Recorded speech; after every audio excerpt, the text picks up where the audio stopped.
नमस्ते श्री स्वस्थानी व्रतकथा 16औं अध्यायमा समस्त भक्तजनहरूलाई स्वागत गर्दछु। श्री स्वस्थानी व्रतकथाको महिमा अपरम्पार छ।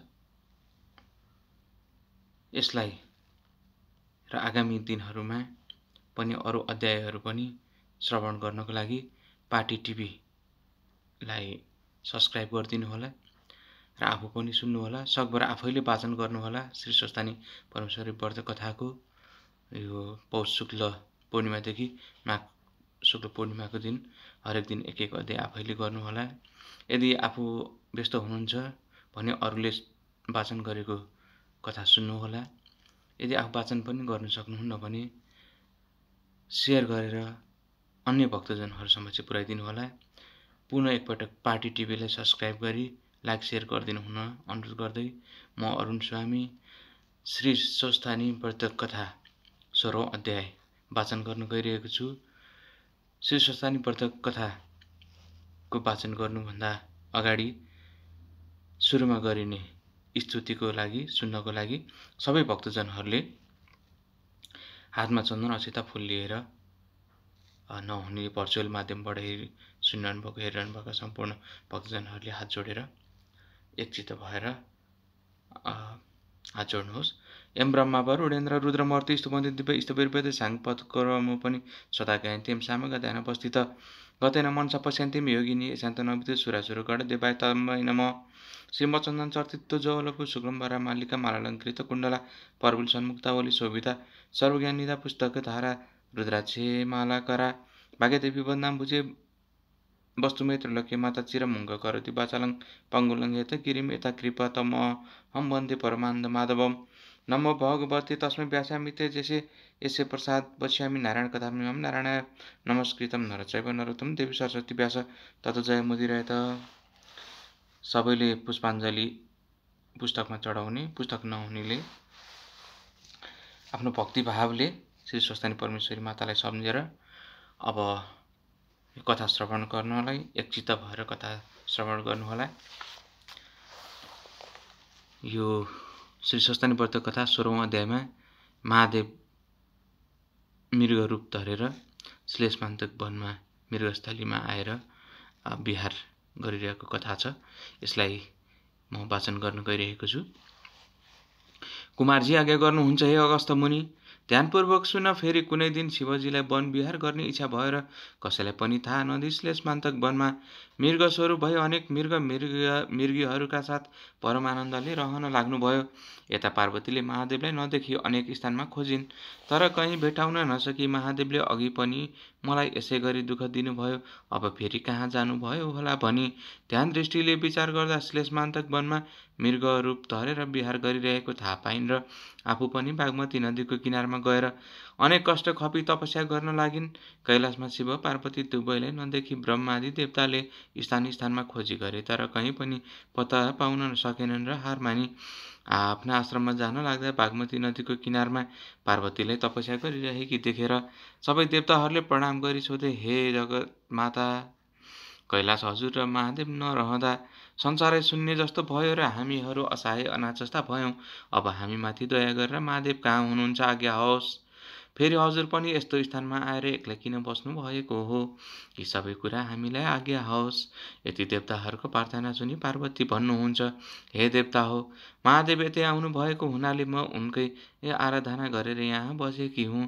श्लेषमान्तक वनको नैऋत्य कोणमा एउटा जङ्गल र सरोवर छ। महादेव त्यही मृग स्वरूप भएर वन विहार गर्दै हुनुहुन्छ। यस्तो मृग भने कस्तो मृग भने सुवर्णको जस्तो वर्ण भएको, 3 नेत्र र 1 सिङ भएको मृगहरूको समूहमा सबैभन्दा ठुलो मृग स्वरूप धारण गरेर बस्नु भएको छ। अब तिमीहरू त्यहीँ गएर खोजी गर अनि महादेवको दर्शन पाउनेछौ। पार्वतीको वचन अनुसार देवताहरूले त्यहीँ गई खोजी गरे, तर पाउन सकेनन्। ब्रह्मा विष्णु इन्द्र तीनै देवताले अनेक स्तुति गर्दै खोज्न लागे। उसै बेला अकस्मात लाखौँ मृगको एउटा समूह देखे। त्यही फौजका माझमा अत्यन्त राम्रो 3 नेत्र 1 सिङ र सुवर्ण झै वर्ण भएको सबैभन्दा ठुलो मृगलाई परैबाट देखे। त्यस मृगलाई आफूतिर आउन लागेको यी तीनै देवताले देखेर अलिक नजिक गई बिन्ती गरे, हे भगवान, कैलाश शून्य भएको धेरै दिन भयो। हे दया सागर, हामी त्रिदेव ब्रह्मा विष्णु इन्द्रमाथि दया गरी दर्शन दिनुहोस्। यस्तै अनेक स्तुति गर्दै मृगस्वरूप शिवका नजिकै गए। आफूतिर आउन लागेका देवतालाई देखेर रुद्र मृग उफ्री उफ्री भाग्न लागे। रुद्र मृगको यस्तो चाल देखेर विष्णु भगवान भन्नुहुन्छ, हे देवेन्द्र, हामीहरूको प्रार्थनाले महादेव चैतन्य हुने भएनन्। अब हामी तीन व्यक्तिले तीनतर्फबाट घेरा दिएर समातौँ। विष्णुको यस्तो वचन सुनेर हुन्छ भने तीन देवताले तीनतिर उभि घेरा दिएर रुद्र मृगको सिङको जरामा विष्णुले र माझमा ब्रह्माले टुप्पामा इन्द्रले बलपूर्वक समाते। ती त्रिदेवले समाउन साथ रुद्र मृग अन्तर्ध्यान भए। सिंह मात्र देवताका हातमा रह्यो। त्रिदेवले बेसरी समातेको हुनाले त्यो सिंह तीन टुक्रा भई तीनै देवताका हातमा एक एक टुक्रा आयो।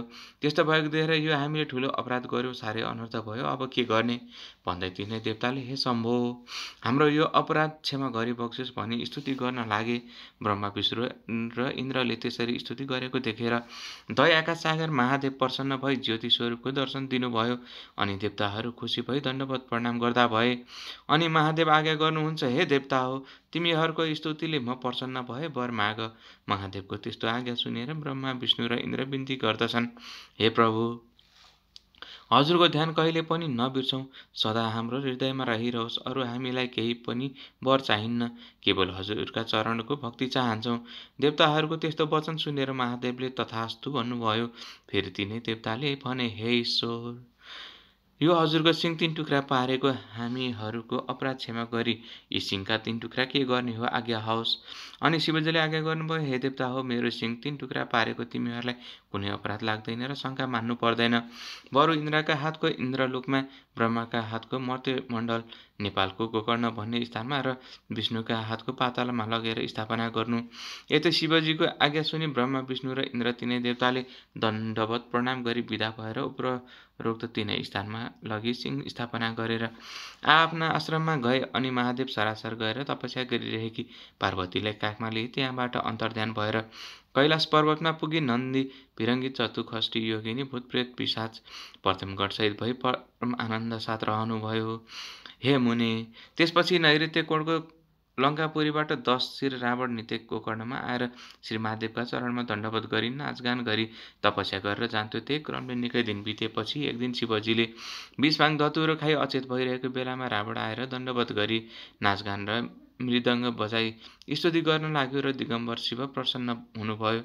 अनि हे रावण, तेरो तपस्या र सेवाले म प्रसन्न भए वरदान माग, जे मागे पनि दिन्छु, मेरो निम्ति संसारमा अदेह केही पनि छैन।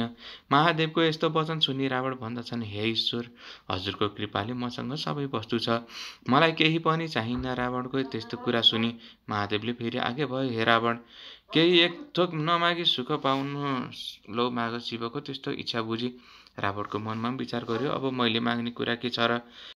महादेवका काखमा बसेकी सकल लक्षणयुक्त पार्वती नै माग्दछु, यस्तो निश्चय गरेर बिन्ती चढायो। हे प्रभु, मलाई अरू केही पनि चाहिन्न, केवल एउटी पार्वती बक्सनुहोस् भनेर महादेवले लौ लैजा भनेर पार्वती जिम्मा लगाइदिनु भयो। रावण पनि जगतमाता पार्वतीलाई पीठमा बोकेर शिवजीसँग बिदा मागी हिँड्यो। यो सबै कुरा वैकुण्ठनाथ शिव विष्णुले थाहा पाई अनर्थ हुन आँट्यो भन्दै तत्काल महादेव भन्दा पनि शीघ्र गतिले मोहिनी रूप धारण गरी रावण कहाँ पुगेर भन्नुभयो, हे महाशय, तिमी को हौ? कहाँबाट आइरहेका छौ? पीठमा बोकेकी सुन्दरी को हुन्? किन बोकेर ल्यायो र कहाँ लैजाने विचार छ? रावणले भन्यो, हे सुन्दरी, लङ्कापुरीको राजा रावण भनेको मै हुँ। मेरो तपस्याले प्रसन्न भई महादेवले मलाई आफ्नै स्त्री पार्वती दिनुभएको र यी तीनै पार्वती हुन्। म यिनलाई बोकेर लङ्कापुरी जाँदैछु। यति रावणको कुरा सुनि मोहिनी भन्न लागिन्, हे वीर रावण, के तिमीलाई लाज लाग्दैन? के ती पार्वती हुन्? तिमीलाई छलेर महादेवले मायाद्वारा रचेकी यी स्त्री दिएछन्। तिमी जस्ता राजा र वीर व्यक्तिले यस्ती स्त्री पीठमा बोकेर हिँडेको कसैले देखे भने के भन्लान्? यी पार्वती होइनन्, तिमीलाई महादेवले झुक्याएछन्। बरु पार्वती लैजाने इच्छा भए म तिमीलाई पार्वती पाइने स्थान बताइदिन्छु, सुन। महादेवले आसन गरी राखेको बाको छालाभित्र साँच्चीकी पार्वती लुकाइरहेका छन्, त्यही मागेर लैजाऊ। यति भनी अनेक हाउभाउ कटाक्षले छोपी मोहिनी रूप विष्णुले कुरा गर्दा रावणको चित्त बुझेर पार्वतीलाई त्यहीँ छाडेर आफू फेरि कैलाशमा पुग्यो। यता विष्णुले पार्वतीलाई वैकुण्ठ लगी पूजा र सत्कार गरेर राखे। उता महादेव कुचेष्टा भइरहेकै थिए। त्यसै बेला रावण पुगेर बिन्ती गर्यो, हे ईश्वर, हजुरले मलाई छलेर पार्वती भनी मायाले एउटी स्त्री बनाइदिनु भएछ। त्यो कुरा थाहा पाई मैले बाटैमा फालेर आएँ। दिने इच्छा भयो हजुरले आसन गरिराखेको बाको छालाभित्रकी पार्वती दिनुहोस्। रावणले यति भनेको सुनि महादेवले ध्यान दृष्टिले विचार गर्दा पार्वतीलाई विष्णुले लगेछन् भन्ने थाहा पाए। मायाले एउटी स्त्री उत्पन्न गरेर आसन गरिराखेको बाको छालाभित्रबाट झिकेर लौ लैजा भनी दिनुभयो। रावण अत्यन्तै प्रसन्न भएर माया रचित स्त्रीलाई पीठमा बोकी लङ्कापुरी गयो। यता विष्णुले पार्वतीलाई महादेव कहाँ पुर्याई वैकुण्ठ जानुभयो। कुमारजी भन्नुहुन्छ, हे अगस्त्य मुनि, एकचित्त भएर सुन। एक दिन महादेवले पार्वतीसित सल्लाह गरी मानसरोवर तलाउमा राजहंस भएर जल क्रीडा गर्न जानुभएको थियो। त्यसै मौकामा अन्तपुर नामको नगरमा बस्ने एउटा जालन्धर थियो। त्यसकी वृन्दा नामकी अत्यन्त पतिव्रता स्त्री थिइन्। एक दिन ती दुवै पति पत्नी बसेर ठट्टा गरिरहेका थिए। त्यसै बखत जालन्धर अकस्मात बेसरी हाँस्यो र वृन्दाले सोधिन्, कि हे स्वामी, किन यसरी हाँस्नुभयो? जालन्धरले भन्यो, हे वृन्दा, तिमी कस्ती सुन्दरी पत्नी अरू कसकी होली भनेर लागेर हाँसेको हुँ, अरू कुनै कारण होइन। वृन्दाले उत्तर दिइन्, हे स्वामी, म के राम्री छु र? महादेवकी स्त्री पार्वतीलाई देखे के गर्नु होला? वृन्दाको यस्ता कुरा सुनि जालन्धरले भन्यो, हे स्त्री, यो कुरा साँचो हो। त्यसो भए म पार्वतीलाई छल्न जान्छु। यति कुरा गरी मायाले महादेवको रूप धारण गरी कैलाश पुग्यो। पार्वतीले महादेव आउनुभयो भनी सुनको कमण्डलु लिपाउ धुन ढोकामा आइन् त पार्वतीलाई देख्नासाथ महादेव रूपधारी जालन्धर मूर्छा परेर लड्यो। अनि पार्वतीले ध्यान दृष्टिले विचार गर्दा आफूलाई छल्न महादेवको रूपधारी जालन्धर आएको थाहा पाई द्वापरलाई भनिन्, हे नन्दी, हे भिरङ्गी, त्यहाँ कोही आए पनि मलाई नसोधी भित्र पस्न नदिनु भनी आफू कसैले नदेख्ने स्थानमा गएर लुकी रिसले चुर भई विष्णुको आराधना गरिन्। पार्वतीले क्रोधित भएर आराधना गरेको विष्णु भगवानले थाहा पाई गरुडमा चढेर तत्कालै कैलाश पर्वतमा पार्वती कहाँ पुग्नुभयो। हे पार्वती, मलाई किन आराधना गरेको भनी सोध्नुभयो। अनि पार्वती भन्दछन्, हे विष्णु, महादेव जल क्रीडा गर्न मानसरोवर तलाउमा राजहंस भई आनन्द मनाउँदै हुनुहुन्छ। यही मौकामा मलाई छल्न महादेवको रूप धारण गरी पापिष्ट जालन्धर आयो र मैले थाहा नपाई महादेव नै पाल्नुभयो भनी पाउ धुन बाहिर ढोकामा जाँदा मलाई देख्नासाथ मूर्छा परी भूमिमा ढलेको देख्दा महादेव भए मलाई देख्नासाथ मूर्छित हुनु पर्दैनथ्यो। यो कुन पापी मलाई छल्न आयो होला भनी ध्यान दृष्टिले विचार गर्दा जालन्धर रहेछ भन्ने जानी द्वारपाललाई यहाँ कोही आए पनि भित्र नपठाउनु भन्ने आदेश दिएर यहाँ आई तपाईँको आराधना गरेकी हुँ। अब जे गर्नुपर्ने हो तत्काल गर्नुहोस्। यति पार्वतीको वचन सुनि विष्णु भगवान भन्नुहुन्छ, हे पार्वती माता, पापिष्ट जालन्धरले तपाईँलाई दगा गर्न माया रूप धारण गरेर आएपछि म गएर त्यसकी पतिव्रता स्त्री वृन्दाको सत्य डगाएर आउँछु। यसमा कुनै शङ्का छैन। म पहिले मानसरोवर गएर महादेवलाई यहाँ पठाइदिन्छु। यति भनेर पार्वतीसित विदा भई ठुलो बेगले मानसरोवरतिर जाँदा भए। इति श्री स्कन्द पुराणे केदारखण्डे माघ माहे कुमार अगस्त्य संवादे श्री स्वस्तानी परमेश्वराय व्रत कथायां विष्णु मानसरोवर गमन नाम षोडशो अध्याय। यसरी 16औं अध्यायमा महादेवले मृगको धारण गरेर श्लेषमान्तक आपनको मृगस्थलीमा गएर बसेको, त्यसपछि रावणले मूर्छित परेका महादेवलाई झुकाएर पार्वती मागेर लगेको र विष्णुले उक्त पार्वती चाहिँ महादेवले मायाले बनाएको हो, यो त साँच्चीकै पार्वती होइन भनेर पार्वतीको उद्धार गरेर कैलाशमा लगेको र फेरि जालन्धरले पार्वतीलाई छल्न भनेर कैलाश जाँदाखेरि पार्वतीको रूप देखेर विवश भएका यी विविध कथाहरू 16औं अध्यायमा समेटिएको छ। अब यो कथाको अन्तमा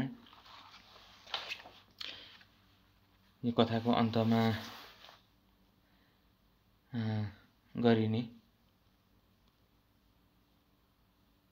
नित्य कथाको लागि सम्पूर्ण भक्तजनहरूले हातमा फूल अक्षता चन्दन लिएर एकचित्त भएर सुन्नुहोस्। उपनेतु मङ्गल सकल जगन मङ्गलालय श्रीमान दिनकर किरण निबोधित नव नल दिन दल निवेक्षण कृष्ण काले पर्सन्तु पर्जन्य पृथ्वी शशिशालिनी देशो शोभरितु ब्रह्माण्ड सन्तु निर्भय अपुत्रा पुत्रेण सन्तु पुत्रेण सन्तु पौत्रेण निर्जना सदना सन्तु जीवन्तु शारदा शतम तत्रैव गङ्गा यमुना च तत्र गोदावरी सिन्धु सरस्वती च तीर्थानि सर्वाणि वसन्ति तत्र एताच्युतोद्धार कथा प्रसङ्ग या कुन्दन्तु तुषारहार धवला या शोकग्रस्ता वृता या बीडा वरदण्डित मण्डितकरा श्वेत पद्मासना या ब्रह्माच्युत शङ्कर प्रवृत्तिभिर वेदै सदा वन्दिता सामं पातु सरस्वती भगवती निषेध जाण्डे पा कायिनी वाचा मनसेन्द्रिय वा बुद्ध्यात्मना प्रकृति स्वभावत करोमि यदि त सङ्कलं परस्मै नारायण यति सम्परे तत श्री स्वस्तानी देव्यार्पणमस्तु।